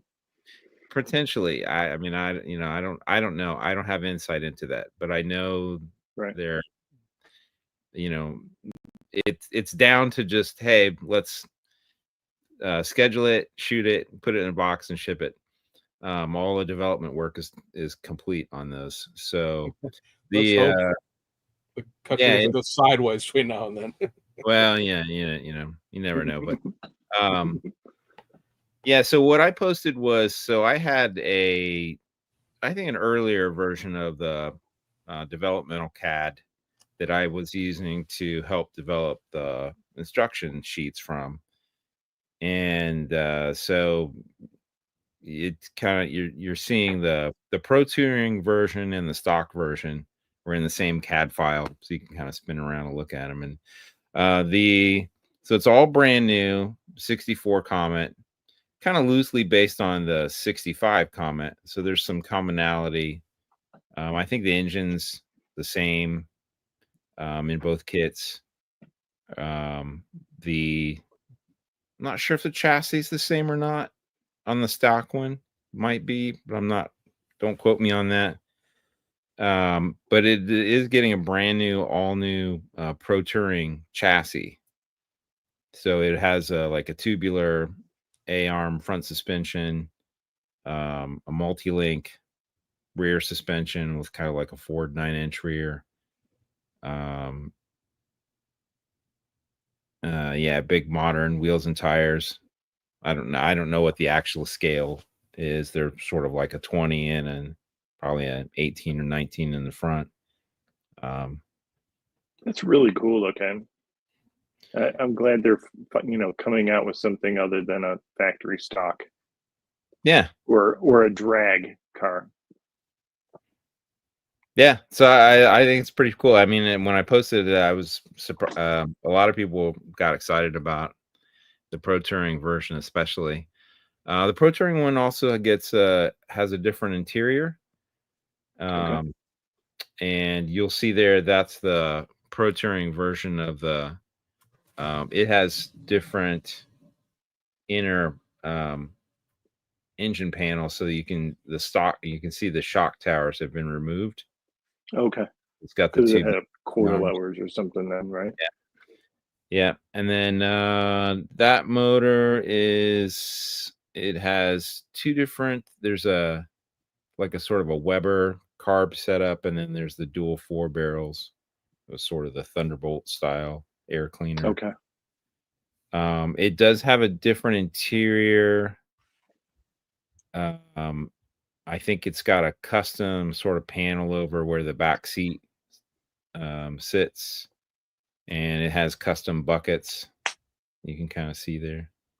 Yeah, that's cool. Whereas the stock one has, just a complete stock interior. I think both versions get that hood. Somebody was asking if it was going to have a flat hood. It is not. It's only going to come with that the hood scoop. So the stock version is the K code Comet. And it's just so it doesn't have to. So it's different from the AMT one. The AMT was a Comet Caliente, right? So it had that side trim and didn't. And actually, the AMT one has no chassis. It's just sort of a promo. Where this was an all brand new kit. It's all completely detailed.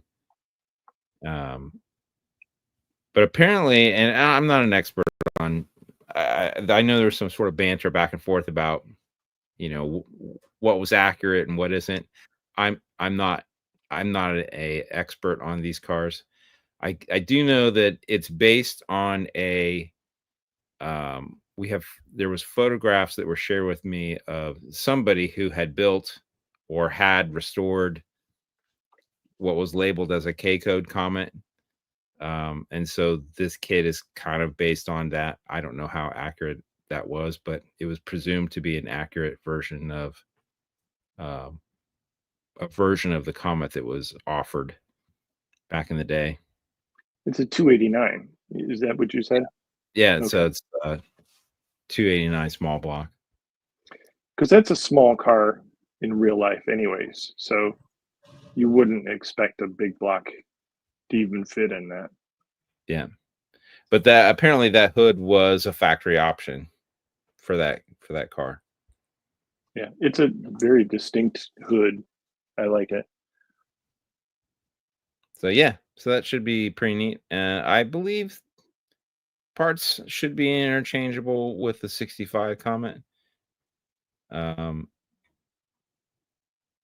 Probably have to wait till they actually get the parts in hand and actually do some test fitting and to verify that. But I think more than likely that the Pro Touring chassis will fit on the 65 body with either it's a drop-in fit or it might need some very minor modifications. Wheelbase wise, that would fit under 60s Mustangs too, right? I would think. Yeah, so there's your pro touring 60s Mustangs. Even if you didn't pull the whole chassis, you could certainly pull the suspension components themselves. Yeah. Right. Those will walk off to to a whole slew of things in the future. That's really the Right. first modern pro mod or style chassis that's ever been done, really. Yeah, it's Right. pretty cool. Without 3D printing. It's gonna do well. And can we just appreciate the box art here for a second? We need to get Sean laid off on a more regular basis because this is another one of these, just excellent comet shooting through the background there. Ha ha ha ha! I see what you did there. But yeah, that's a cool one. I like that.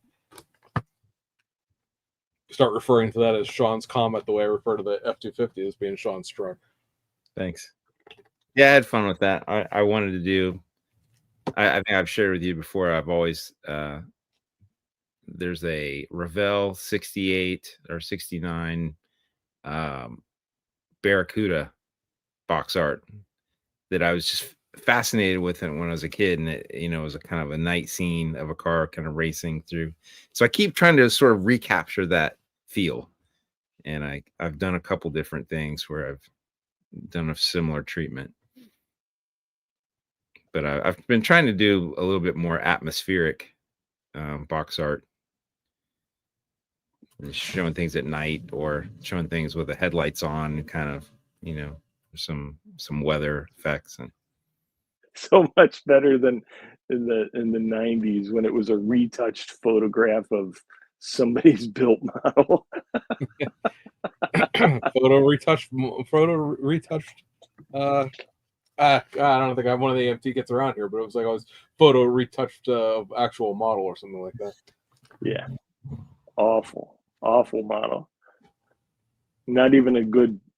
Sorry, I won't even go there. Sorry. And that was when we got canceled. Let's see if I can find what is this? It's gonna bug me now if I don't see what this actually said. Retouched photo of actual model. That's what it was. I was going to mention there's another show that's coming up in the Ohio area. I think even before Akron, isn't it? Isn't there?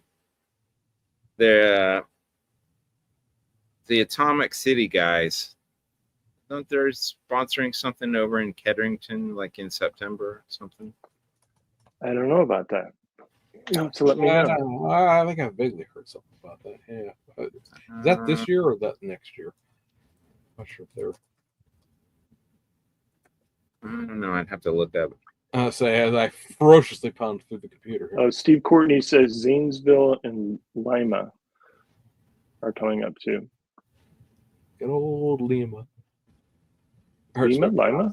It's Lima, but I heard something the other day who said something like, "Oh yeah, gotta go over to Lima." I'm like, that's the pronunciation of it in Peru, but not in Ohio.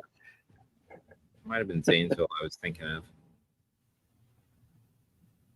So I think they said they were going to do something, but it's Gem City NNL. What is Gem City? Yeah, that I think that it's kind of maybe sponsored by this Atomic City guys.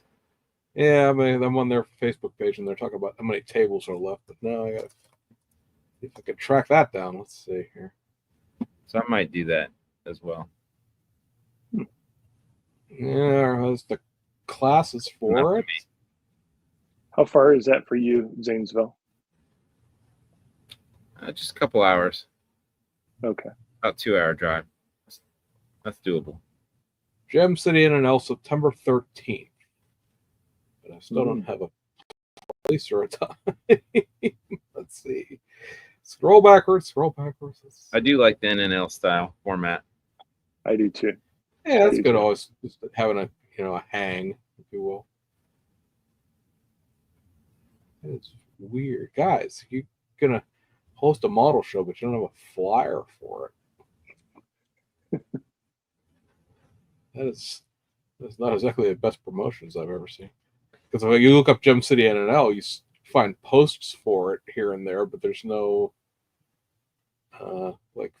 just a flyer for it. Sean, everybody knows, but I'm looking at more willing to advertise for them if anybody actually knows where it's at in terms of like the place it's going to be held. What are you going to do for windows for your travel? You're just going to cut acetate? I think so. I mean, they're pretty much all flat. Even the front windshield's pretty flat. I mean, it's curved, but it's not like a compound curve. Okay. So I think I can just get by with. I don't know. Okay. It didn't look scary enough to. But there's a place to glue them onto, right? On that body. Yeah, it's got pretty thick pillars, and there's a ledge on the inside.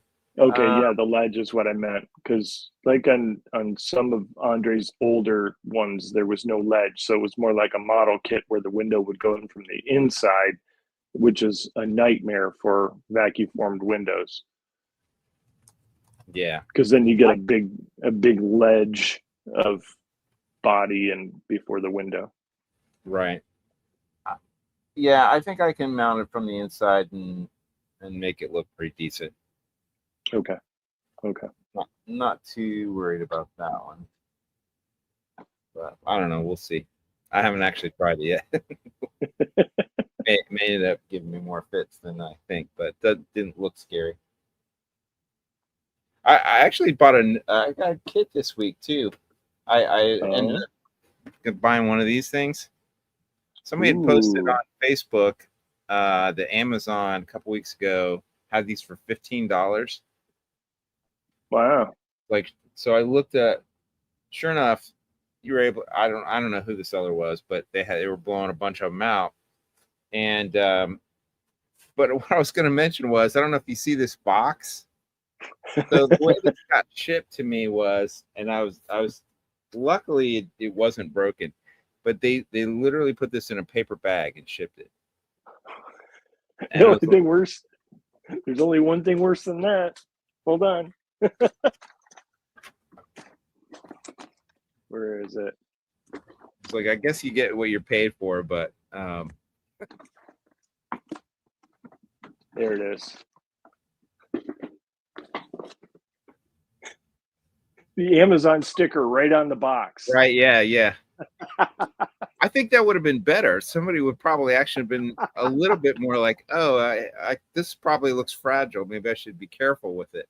As opposed to, who knows what's in a paper bag? It could have been anything. Let's just pile a refrigerator on top of it. We don't care. Let these two pain be the lesson for everyone. If you order a model from Amazon, mark that it's a gift, so they put it in a box. Okay. Note to self. Let's say they will. They say they'll throw it in a bag, or they'll do what they did the tester. They'll just throw a label on the outside. That's what they do with everything else, right? You order like a mini fridge from them, they just throw this label on the outside shipping box. So like everything's like that. And they've cut down on boxes. Like, I don't know, was it like just a bag, or is it one of those cardboard bags? Because they have I've noticed my wife's stuff has come in these things that look like a shoebox size, except it's just a cardboard bag rather than being. It's not like a mailer envelope. It was like a paper cardboard bag. It looked like a grocery bag. Just like craft paper. I was like, I mean, I can understand. There are certain types of products that are packaged in a way that you could ship them safely, but model kits are not. Well, they're just toys, so who cares? So I managed to find, because somebody in the comments had mentioned, and I'm sorry I forgot to look at your name there. Let's see, who was it? Was it Steve? Can't find it. Anyway, they'd mentioned this, the old Carb show. So it's the old Cincinnati Auto Modelers, or Automotive, whatever that. I don't mean to be dismissive, like I don't know your name, but it stands for something, and I just can't think of what it stands for right now. So it's that show remodels an N&L. So here's the flyer. It's Saturday, September 13th, 2025 at whatever the hell the SBC Conover Hall is in Franklin, Ohio. So that's just north of Cincinnati, one county. Used to work work beside Franklin forever and ever and ever. So yeah, there's a show for the central, southern North Ohio, northern Kentucky, eastern Indiana, folks. It's not too bad of a drive from like Indy or yeah. That's close enough to me. I probably will end up checking that out. Yep. At least go to swap meet or something. All right. Yep. But I go read the $5 kits. I say from looking at it and tracking down, because it was I easily found a flyer by going through the Cincinnati guys Facebook page. They're doing an actual NNL where it's gonna be 3 awards, like a People's Choice, Club Choice, and a theme award. So they're going old school, as opposed to the top 10, top 20. Won Best of Show, Modeler's Choice, Best Junior, and the Johan USA Oldies Master Award. So there you go. It's $2 to get in, $5 for the display. Includes a swap meet. Cheap. Yep. Love it. Photographer on site for Fine Scale and Auto Modeler. Your chance to be world famous. And Kevin was asking about the Zanesville shows. It's still at the fairgrounds. It hasn't been at the fairgrounds for years. It's bounced all over the place. This year it's at the mall in Zanesville, up north of town, on the northwest side of town.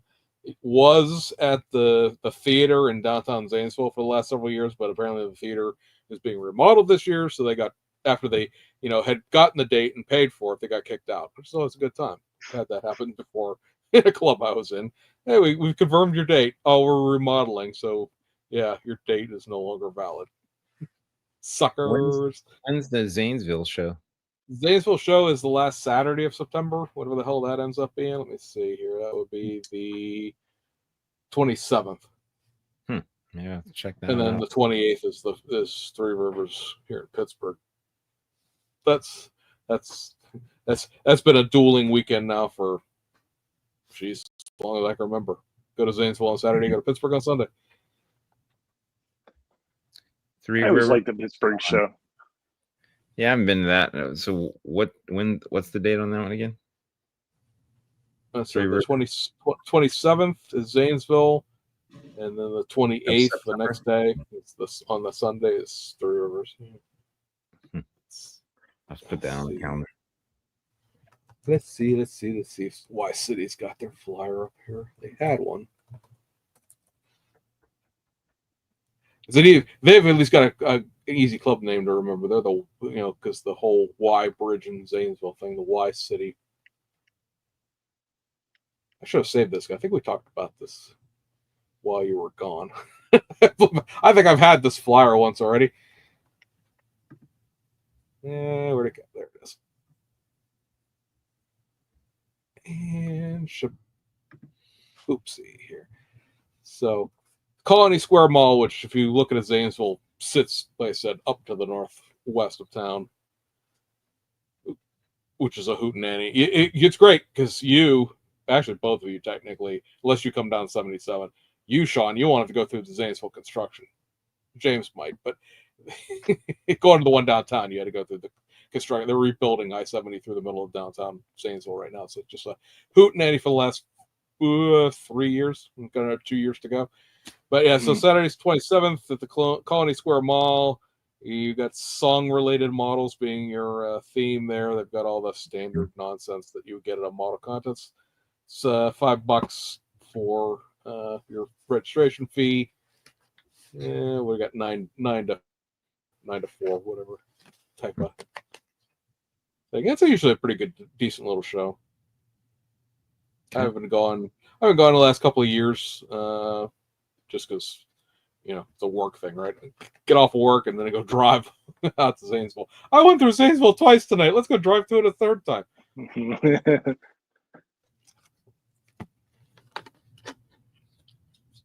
And then I've got six days till I leave for Virginia, where I will go down and do my annual national level critiquing of other people's model work. So it's a good time. So, Send pictures. I said a couple different people asked me, "So you judging at Nationals this year again?" I'm like, "Well, yeah, actually, just got the email yesterday asking me if I was going to be there and if I'd help judge." So yes, I actually will be judging at Nationals. Where's that at again? Which is no different than judging at any other model contest, except that everybody acts pretentious about it. Virginia. Yeah, it's down in Hampton, Virginia, which is on the land side of the Hampton Roads that divides like the land side of Virginia from Virginia Beach side. So we have an Airbnb. We're going down on Sunday, going to the beach for a few days, and then make my way over to the well, I don't know. It runs Wednesday through Saturday night. I have to be there Friday night for judging. How many other days I'm going and stuff like that all depends on who I end up seeing. I believe that Lewis Hicks and Chris Collins and a couple of the other guys from Pennsylvania are going to go down. We've been talking about, I think they're going. So I don't know. If they're there, I'll hang out with them. If they're not, I'll hang out with my family. So, it's one of those things. We'll see. Last time I talked to them, they're going to be there on Thursday. So we'll be good to hang out with some of our friends. And Steve Courtney says, "How are you going to judge stuff when you don't build anything?" Steve, my eyes work. Not building models doesn't somehow. That's a long time ago. I've just spoken funny to Steve, but it's a long ago time, like Model Cars Magazine argument, right? Well, you don't build anything. How can you judge other people's work? Well, my eyes work. Like I can see whether you're building crap or not. That doesn't. My ability to build doesn't affect my ability to see. Don't put anything in the contest, Steve. Roger Ebert never made a movie, probably. Yeah, exactly. So I don't believe any food critic has ever been a chef or movie critics ever made movies. So. I mean, it's a good time. I mean, the only difference between judging at nationals and judging at your local model shows, judging at your local model show, somebody grabs you and goes, "Hey, come here, help judge." And like the nationals, you have to go to a meeting for an hour. Oh God. It's such a PowerPoint presentation. Don't pick shit up. Don't touch things. Don't. It'll be a good time just for the beach vacation. Regardless of the model show. The model show will be fun. Like I said, there'll be a few odds and ends here that'll be fun. And I think the nationals. Maybe it's a little more serious for the IPMS guys, right? Because like this is their coup de grace. For the car guys, like it's another model contest to go to. There's certainly, it's like anything, right? You go to the NNL East, you go to GSL when it was still up, you go to NNL West. There's going to be a couple, 3 things that are going to blow your absolute minds. There's going to be that, Randy Dare type model that somebody scratch built out of matchsticks and baling wire and somehow made into something, and you're like, holy moly! I sell everything I have, set the rest of it on fire kind of model. And then for everybody else, it's just the local show because the clubs that run the national contest, they don't have their regular local contest that year. They've got the nationals to run, so they're not running their regular club show too. So for everybody in Hampton Roads, this is just the Hampton Roads IPMS contest for the fall that would normally be there. And I think the club in Richmond didn't run. Well, club in Richmond ran a show this spring, but I think it's there's another club in Roanoke. Roanoke's not running their show this fall that they normally would because they're helping out and they're not running, trying to run a show 2 weeks after the nationals and stuff like that. So there's a bunch of the local clubs in that area that for the IPMS side of things that won't run their contests this year. So you get those models show up, and that's the model. And I know it sounds elitist, but it's like the models that come to a contest, right? Or you go to a local contest. There's going to be some really good stuff. There's going to be some like, yeah, that's cool. And then there's going to be like, I can't believe you brought this stuff out and showed it to people in public kind of things. So just on a much larger scale, there'll be 3,000-4,000 models on the table, but that's every genre of model that there is. NNL East is still going to be your biggest, as far as unless Acme catches up to it someday. NNL East is going to be your biggest one spot automotive show. Yeah, it definitely seems like that one's become, unless there's something on the West Coast that's, but I don't think there's anything that's quite as big as NNL East. I say NNL West was the big show, but then it's gone now. That was the last one was this year. They're trying to, the guys out there are trying to start another show coming up next year. It's sort of going to be the stand-in for NNL West, and we'll see how successful that is. I mean, I hope it's successful because that's a big loss out that way. I mean, the show's gonna be back down in like Southern California. It's gonna be, I think. Oh, there's another show that's held at the same place. It's in Ventura County, so it's more down towards LA, and NNL West was up in the Bay Area. It was in San Jose, so it was actually right on the same block. That convention center was right across the street from like where the new 49ers stadium was. So two winters ago, when the 49ers were in the playoffs, the show was the day before the playoff game. So that was a fun dance for a lot of folks trying to find hotel rooms and then get the hell out of town before the NFL took over the entire neighborhood and stuff like that. Steve in the comments says he just wants the belt for Bunker Mania. So yeah, there's a tiny little show here in Western Pennsylvania. It's held in the town, at least it was held in the town of New Florence, Pennsylvania, which is a blink and you miss it crossroads out in Indiana County, which is like 90 miles north of Pittsburgh. And there's a model store, like a brick and mortar, or at least there was all military. He would show up for like Three Rivers and stuff like that, but he really didn't sell anything because it's all military. But he started running a show out there, and their award for best ofs, like best automotive, best armor, best aircraft, is a wrestling belt. Which is truly one of the most unique things I've seen given away at a model contest. But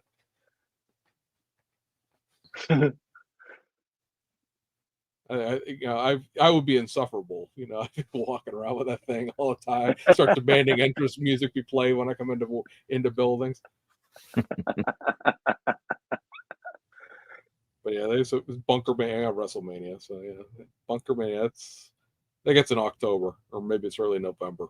But it's an unaffiliated show. He just runs it himself out there. But it's a goofy little thing. Brolin goes to it. Brolin got stuck judging it one year for the automotive side because he was one of the only car guys that showed up. It's just a goofy little local show. Sounds fun. So, guys, we are ticking close to the 2-hour mark. This is usually when I lose these two to their bedtimes. So, yeah.